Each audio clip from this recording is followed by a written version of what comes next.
Magandang umaga mga kapatid. Ako po si Mean Los Baños. Para sa Frontline ngayon, papasukin natin yung multipurpose room dito sa Senado na siyang gagawing holding area para sa lahat ng miyembro ng media na magko-cover ng impeachment trial ni Vice President Sara Duterte. So kung nakita ninyo, malawak ito, mapupuno ng mga mesa, upuan para sa pagmamonitor yung mga reporters. Hindi lang kasi Senate reporters na magko-cover dyan. For sure may mga taga-ibang bita, no?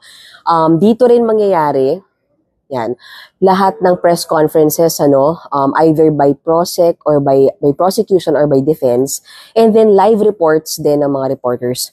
Dito rin papayagan silang tumayo, And then, pakita ko lang sa inyo, itong next na room, Quezon room, posibleng gawing prosecution or defense room. Kumbaga, dito sila mag-huddle. Pero kung nakita ninyo, may office pang, may mga nag-office pa dito. Aayusin pa yan. Pero, kumbaga, bago kasi magkita-kita yan sa plenary, sa trial proper, mag-huddle or magmi-meeting pa yung prosecution and defense. Another room is itong Tolentino. Yan. Again, for prosecution or defense holding room yan.